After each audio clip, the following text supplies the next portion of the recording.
This video is brought to you by patreon.com/worsttake. Get access to exclusive live streams and Discord servers, on-screen shoutouts, and early access to some videos when you join now. Help make sure that we can continue to make content like this by supporting the Patreon. Links are in the description down below.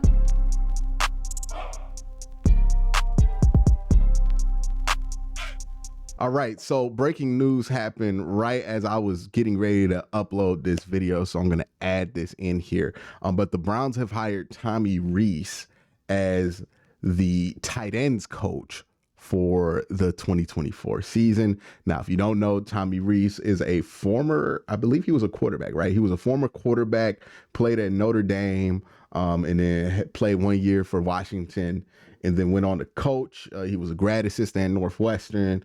Then he was a grad assistant, offensive assistant with the San Diego Chargers, went back to the college levels, was a quarterbacks coach at Notre Dame, and then became a offensive coordinator at Notre Dame and was an offensive coordinator at Alabama. So this is somebody with some playing experience. And it goes back to something I talked about last year where I was like, man, one of the things that this team was really missing in coaching was former players, guys who played recently. Now they did add Bubba Ventrone last year. And then Tommy Rees is another guy who's been in there. You know, you have the value of somebody who's been in those locker rooms before, former player, and all of that. So, you know, just another guy they add in here. Also somebody who's been a fast riser in the college ranks, offensive coordinator for Alabama and quarterbacks coach. So we'll see what Tommy Rees continues to do for this team, but that's the news. He's the new tight ends coach for the Cleveland Browns. And another voice in the room for when the Browns are trying to collaborate, trying to advance this offense. So that's something to look at. But now back to the regularly scheduled video. Hey, so we have some updated news about the Browns offensive coordinator search. Now, Andrew Berry talked to the media earlier today and really didn't give much details on this specific part of it. But I think some of the stuff that's come out about who the Browns are looking at, who they've interviewed so far, I think there's a clearer picture, at least coming to my mind, and I'm wondering what the thought process is once they figure out what they're gonna do with the offensive coordinator spot, and what my own personal theory is, and I'll give the exact reason on why I have this specific personal theory. Now, before we get to that, we have to get through the news. The news is that the Browns interviewed 3 people officially for offensive coordinator. Or at least we know that they've been interviewed in a offensive coordinator-ish capacity. The reason I'm going to make that distinction is going to come clear soon. So Ken Dorsey is the first person I'm going to talk about. He's probably the most famous person that the Browns have interviewed to be offensive coordinator so far. Obviously, we know him from his time with the Buffalo Bills, where he was the offensive coordinator after they lost their offensive coordinator to the New York Giants because he became head coach. Ken Dorsey is interesting because you can make the argument that the year after they lost Dable, like, it was kind of up and down for the Bills. At times, we felt like they figured out something with Josh Allen. At other times, it didn't. But I think that has more to do with Josh Allen just doing Josh Allen stuff than Ken Dorsey. I think he did a lot of interesting things with the passing game, especially in Buffalo. And I would be thrilled if he were hired and in charge, and his limitations were just to be in charge of the passing game. I think he's done a lot with that. I think his experience with Josh Allen will carry over very much with Deshaun Watson, who doesn't turn the ball over as much as Josh Allen, but has a lot of those same tendencies that Josh Allen does have, right?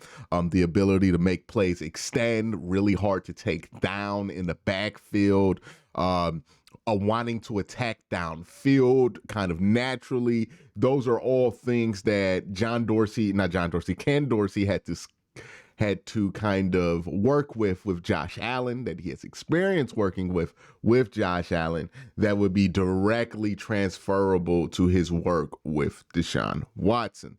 So, what his perceived work would be with Deshaun Watson. Again, those similarities are in place. The reason I want his limitation, I'm kind of concerned about it if he becomes a whole offensive coordinator, or how it depends on what the structure of that's going to look like, is simply because the run game in Buffalo was completely terrible until Ken Dorsey left. Like, Ken Dorsey left, and all of a sudden we're talking about the run game in a different way, right? James Cook is leading the league in rushing. Like, he's been unlocked by not having Ken Dorsey there. So while I do think Ken Dorsey is a perfect fit, well, not a perfect fit, but a good fit for the passing side of things, I would be concerned about the fit for the run game. Now, ultimately, if Nick Chubb's healthy and back to being Nick Chubb, it's really not going to matter. Nick Chubb's going to make anybody look like a genius when it comes to run game. But if you do lose Nick Chubb, or Nick Chubb needs a year to get back to full strength, then you're going to want somebody other than Ken Dorsey in there, or you're going to want somebody with more of a strong hand in the run game. Now, again, if they hire Ken Dorsey as offensive coordinator, they could still hire somebody as a run game coordinator underneath him. And I do wonder if there is going to be some level of that happening no matter what they do, because it seems to be pointing in that direction. The other guy that they interviewed is somebody that I didn't know about. I'm pretty sure y'all didn't really know that much about. Andy Dickerson, who was the run game coordinator for the Seattle Seahawks. He doesn't have too much experience.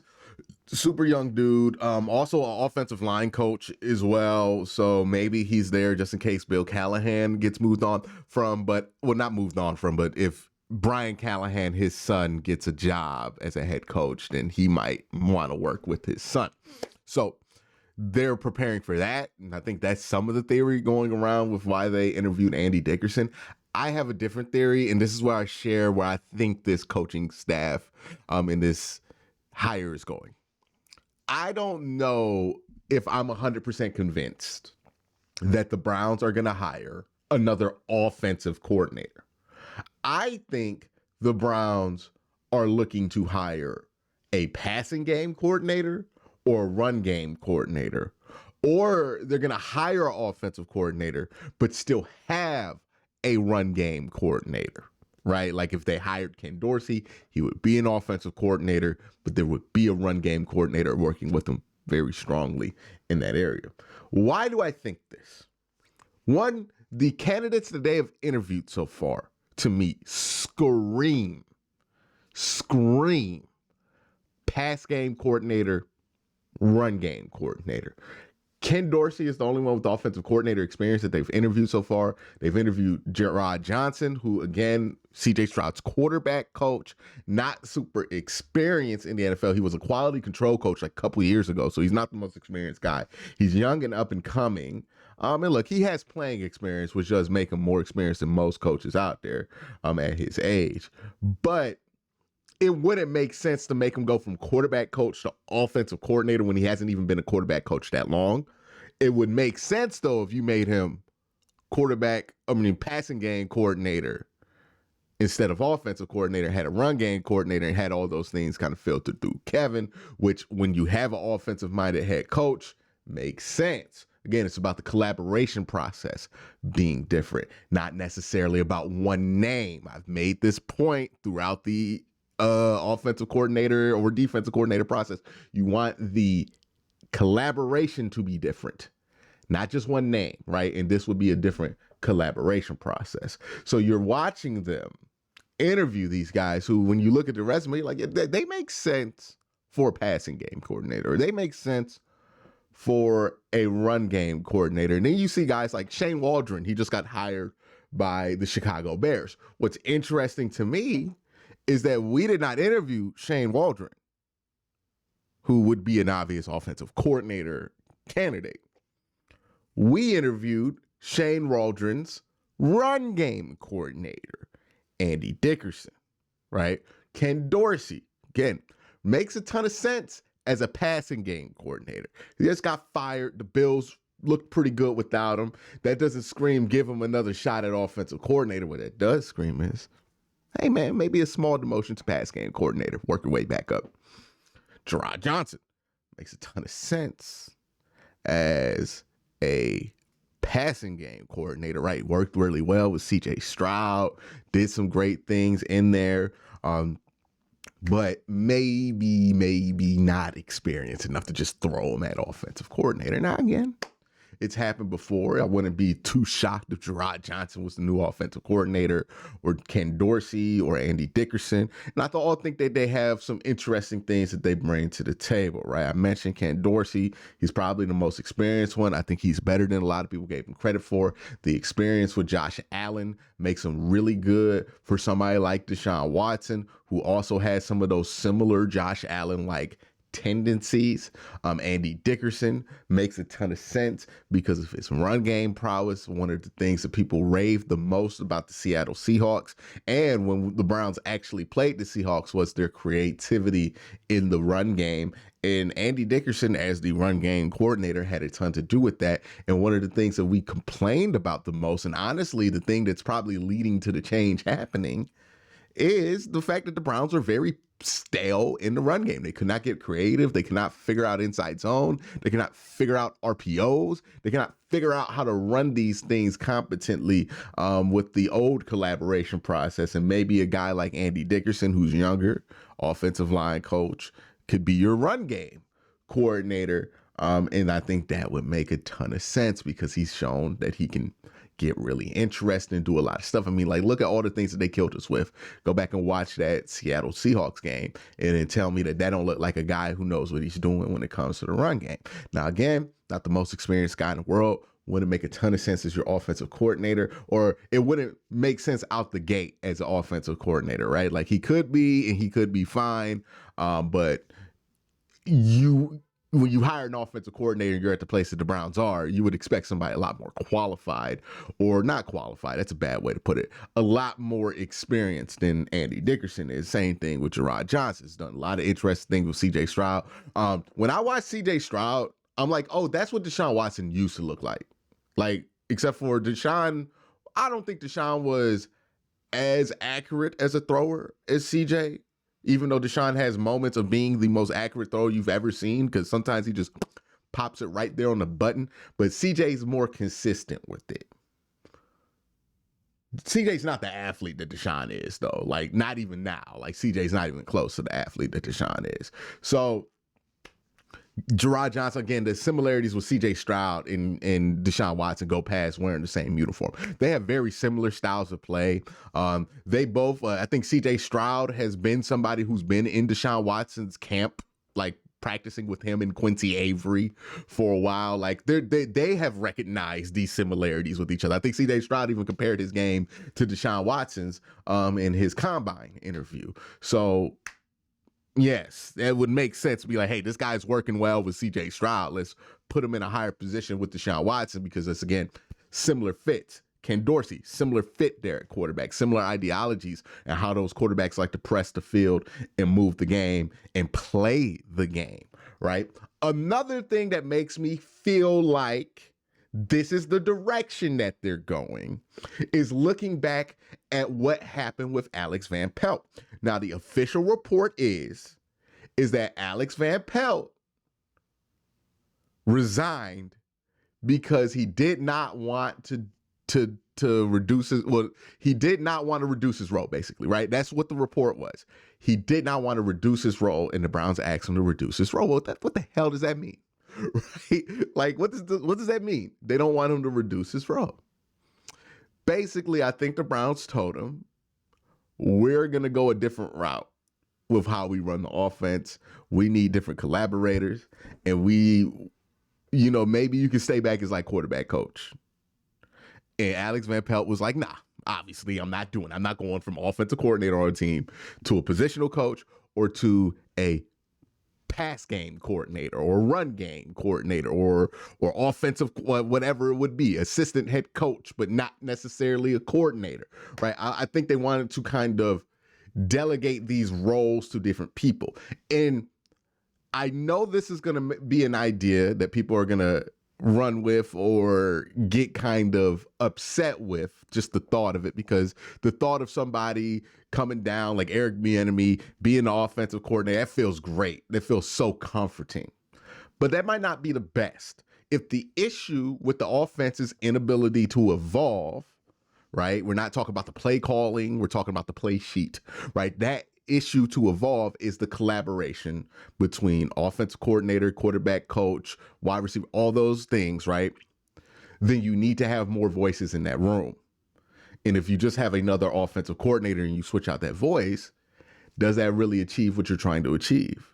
But if you have a pass game coordinator and a run game coordinator, kind of reporting to Kevin, then maybe you do achieve what you want to achieve there. And then you have the safety net of knowing that Kevin's there as an offensive mind. And this is a way a lot of teams with offensive minded head coaches go with, because it's a way for the team to have a different identity than specifically what the head coach wants to do, while also being able to innovate. And I think that some structure like this or this is probably where the Cleveland Browns are heading if I'm just trying to read the tea leaves, because it doesn't sound like to me that they just want an offensive coordinator. It sounds like to me that they want somebody to kind of take over this run game and take over this pass game, because they're not interviewing people who would make me suggest that Kevin is just like, hey, I want to hire somebody to control the offense and then I'll just deal with the game day stuff. That doesn't seem like the vibe. I think Kevin wants to have somebody else in that collaborative role with him. And maybe he wants more people in that collaborative role because he realized one of the issues was that we weren't getting enough new ideas. We were getting stagnated when coming up with new stuff, and we weren't able to be ahead of the curve on a lot of this, and felt like we were behind the curve for most of it. So that is one of the things that I think I'm gleaming from what the Browns are doing. Another thing that happened was that the Bears hired Shane Waldron. Again, that's somebody who was a candidate in my eyes for offensive coordinator for the Cleveland Browns, but they even interview him, and he's going to be working with the Bears. Now, maybe they just didn't get the opportunity to interview him, but I do think it's interesting that they did make sure that they interviewed Andy Dickerson, which flew under the radar. But Shane Waldron, he didn't get interviewed. Now, again, it's hard to hire an offensive coordinator that feels like they're right there about to be a head coach when you have an offensive-minded head coach. And maybe this is the strategy that they feel like they're going to get the best talent possible. And if that's how you feel like you're going to get it, I think that makes a ton of sense. I don't think this offense needs an offensive genius to be able to get it right. I just think they need more people in that collaborative process to be able to advance the offense forward. I think Kev had a lot of Kev guys on that offensive staff before, and I think he needed to clear out some of these guys who think just like him and add some guys with some different ideas in there so that they can be a more diverse, more advanced, more futuristic and ahead of the curve offense, because I think the collaboration was the issue. I saw this comment a ton on my video about why this clip got why this clip got Alex Van Pelt fired.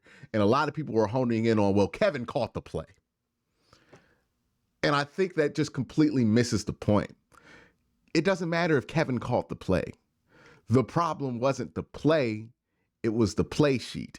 It was the fact that this play was still being ran the same specific way. It was the fact that it wasn't innovated on. There wasn't a wrinkle on it. And that comes down to the collaboration process on the offensive side. And while I think Kevin's done a great job with this team on the offensive side of the ball, keeping them afloat, doing the best he can on that, I think he also has run into his own limitations. And I think he has realized that he has ran into his own limitations and that he's going to hire people who can help advance him past his own limitations. If it makes sense to me. I know people feel like that Kevin's got to be the one to figure out all the answers, but a lot of people who figure out the answers realize that they're not the one who can figure out that answer, and they find somebody else who can, and then they lean on them to answer that answer. So I think this is a good move. We'll see what they do going forward, but that's my thoughts. Let me know your thoughts in the comment section down below. Y'all have a great day. Have an even better night. Peace.